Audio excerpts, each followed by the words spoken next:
Hello, welcome back to the Edit Suite. It's now part 2 of the video you've probably just watched. Well, I hope you have. If you haven't, check back on the channel. It's the last video posted, which was part 1 of the repair of this HT4000. Welcome to part 2, where we try and repair this pesky radio, and well, if we can, we'll take it out and test it. So let's play it from here. But you don't need a oscilloscope, simple audio amplifier, and that helped me isolate the fact that there was a grounding wire going off of here. I still don't quite know what it does. That goes off to the UL chip, the one that I just replaced, the HT4000FM. So it might be that that chip I took out is okay. I'll keep it as a standby, but I'll just power this on. There we go. We've got volume, and it's quite loud. All those capacitors I took out, I replaced. So all I've got to do now is just see exactly what that brown wire was doing. It might be something to do with the squelch, I have a feeling, because the squelch, if I turn the squelch up now, it's not working. So I think it might be something to do with the squelch circuit, but I shall have a little look. So have a look at the circuit diagram again and we'll see. But yes, I think that's what the problem was. The squelch was muting the audio chip. There we go, we've got the tone on there. I have a feeling the rest of that is just setup. I think someone's been twiddling on the receive side to see why it's deaf, so I'm not too worried about that. I'm sure we can bring that up. But yeah, it just shows you, doesn't it? The squelch circuit muting. I've never had that on any rig before. I know it can be a problem, the squelch circuit. But so it's had a new audio IC, a new subsystem chip, and all new capacitors around there. None of those capacitors I took out were bad. They were all really good. Quite amazing after all these years. But again, this isn't that old, this set. So yeah, I'll try and establish what that line is doing going to the chip and report back. On the HT4000FM, the squelch control line signal is 14. You can see that little capacitor popping off of it. Very unlikely that's gone, but we could certainly try it. What I will do is check the squelch control potentiometer there, VR2, and check and make sure that that's functioning correctly first, and then we'll change that. But I think that can all it can be. It's just this is a second mixer FMIF amp, as it says there, and it's also got a squelch control circuit in it, and it's that it's been syncing the audio. So when it wants to squelch out the white noise, it basically syncs the audio through that pin. Pin number 16, so that's going to ground. Although I still think that old chip was faulty, because I wasn't getting any faint hiss out of the speaker at all. So I think it definitely did need that new this new second mixer FMIF amp chip anyway. That was only a $5, so it wasn't too bad. I pulled the data sheet for the subsystem chip here and had another look at the circuit diagram. Went downstairs, had a ham sandwich, and decided I'd take some voltage readings off of the supply going to the squelch controls. And what I was finding was it was getting our 5 volts this side of the squelch, but it was being synced the other side. So I checked this diode here, D2, and that checked out okay. But when I checked D1 came out of the radio like this, so that had blown, that was totally gone. And so I've replaced diode D1, so I've got some 1 in 60p's, and lo and behold, we have audio and we have squelch. So yeah, a little bit of a hassle that was, but I thought I'd also show you this little top tip. If you ever got any small components on this side you need to pop in, and you don't want them falling out, bit of blue tack, just push it down on the component you're trying to hold in and flip the board over and it doesn't come out. Really good little tip that is, because you can be fiddling around and laying the board on its side, but a big blob of blue tack pushes the component in and then just solder it from the other side. Don't forget to take your blue tack out. So yeah, we're good. Hopefully this is all fixed now. I don't know what receive's going to be like. I think that diode wouldn't have been helping, being as badly broken as it was, so I'm hoping receive's going to be okay. So let's get on with the rest of the tune-up. Another top tip with Walkie Talkie repairs that I'll mention is, before you do any work on them, because you're spinning the boards over all the time, you see these wires on the back of the board. always take detailed photographs of where these go, because I spun this over a couple of times and one of them snapped off. Now luckily, because I do YouTube and I film, I could go back on the video on here and just have a quick look and see where the wire had come off. But if I hadn't got that, it makes it a lot harder. I mean, of course, if you've got a circuit diagram, of course you can trace it back, but it saves you a lot of time having to do that. And of course, very often with walkie-talkies in particular, I haven't got a circuit diagram, so I'm just lucky that there's, thanks to radiomuseum.org, big heads up to them, that I've got a really good circuit diagram, which is invaluable with this. I mean, you really couldn't do much if you didn't have it. So anyway, let's tidy up. I like to tidy up all the time. I don't like tools being out. We'll tidy up all the tools away and then we'll go through the tune-up. The first thing to adjust is the frequency. We'll do that off camera. It was only ever so slightly out, but we'll get that done first. There we go, 27.204.9697. This as near as makes no difference. There you go, that's pretty decent. That's doing bang on 4 watts now. And there's a low power switch on the side. Let's pop it into low power. We're on the lower scale for low power transmit, so it's a little bit sprightly there. It's doing a watt, so we'll just adjust that down with that adjustment there, which is under the can there, which is that potentiometer just there. There we go, 0.4 of a watt. Perfect.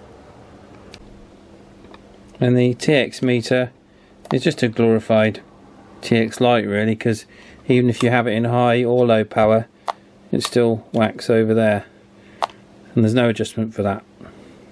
Next thing is deviation, which is our potentiometer trimmer there just next to the VCO can.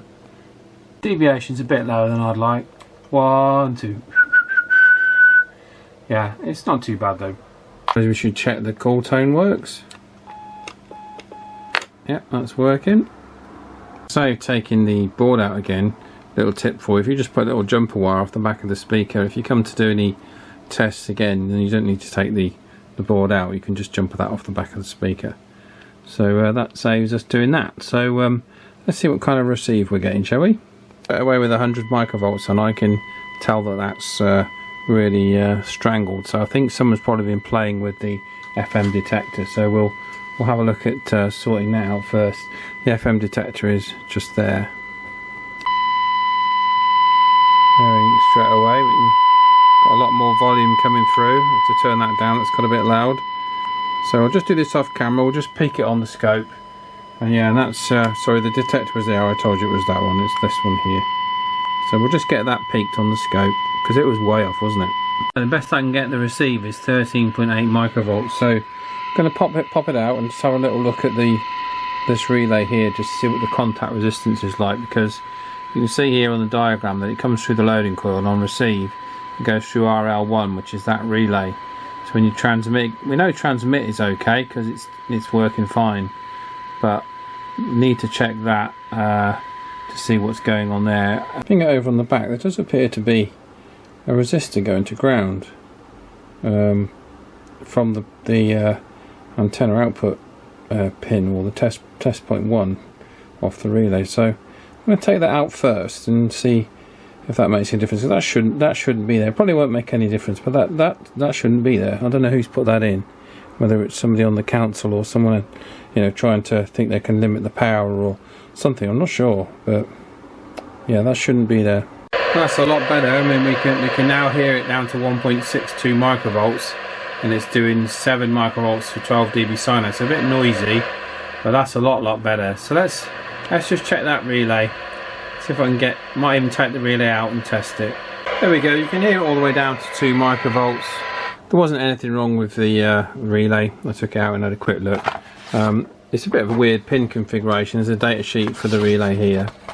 Well, for one that's very similar. So if you do take one out, that's your pin configuration, terminal arrangement. Really strange. Just a single pole changeover with the coil in the bottom corner. So if you do have one of these, that's what the pin out is for this. And this was a so if you do need another one, you can get a TE single PCB relay Quaz. You can get those. I've had a little look. So if you do need them, they do them in the right voltages as well. So if you do have one of these where that's gone and you're not getting your transmit, that's where you go. Yeah, I can't do any more with that. That's as good as I can get it. Sometimes that's just the way it is. It will work all the way down to sort of 1.5 microvolts. So not the most sensitive thing in the world, but I'm sure it will actually work fine out in the field once we've got the antenna up and everything. Just adjusted the squelch. That's working pretty good. Really strange to have one of these go and that diode, but there you go. So we'll slip the back of the case back on. It's all working now, and like I say, we'll take it out for a spin. We've just adjusted the S meter as well, so it reads relative for an S9 signal. That's a smart example though. A lot of the ones I've seen have been very tatty, and this one, I think it must have broke fairly early on. Quite what that resistor was in there for, I've no idea. But that wasn't helping matters. Maybe somebody from the council thought they could, you know, I don't know, improve the performance by digging some of the signal to ground. Yeah, great.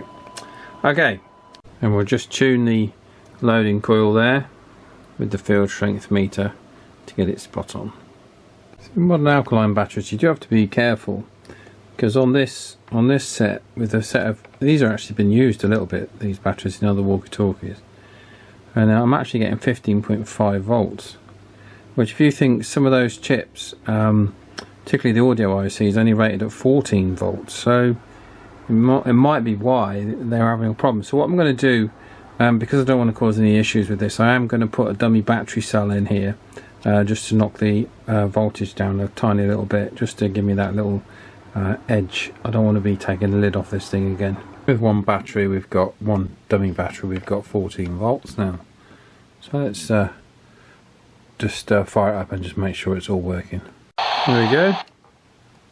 That's running on batteries now. We'll take it for a test. Right, it's another lovely autumn day today. We're going to go over to the same place where with Mick we shot the video with the realistic radio. If you've not checked that one out, check that one out. It's on the channel. We brought the President Randy as well along for a comparison today. So Mick's going to be about 1.5 miles away down a bank. So, you know, it's quite a good test for an old radio. The Randy should be able to make it in, no problem. So we'll go back to that same location. It's all a bit more fenced off though, so if we can't get there, we'll get as near as we can, because they're doing some building development work. Well, whole new housing estates going in down here, so we'll just see what we can do. Right, I think just to make contact, we'll fire up the President Randy first. It's probably the best option, as I know this one should make the trip. It's actually quite warm now. It's 10th of October today, so let's crack on and see if Mick's around. That's the first problem we got with CEPT. The first channel I try, look, it's a fair bit of noise. Let's check channel 6. I know it's clear on channel 6, that's FM anyway, but normally you can get a little bit of AM problems down here. So we'll find a clear channel and we'll get Mick on the channel. Right, we've had to move to channel 39 there. There's so much, I was saying interference. It's not interference, is it? It's just other radios on from the EU. So let's see if Mick is about. Right there, Mick, I've got the President Randy 3 here. I don't know what that sounds like to you. Sounds like to you. You're about 1.5 miles away down a bank on a busy housing estate. I wonder how you copy this radio today, Rog? Yeah, all copied, Paul. Nice audio. Very loud.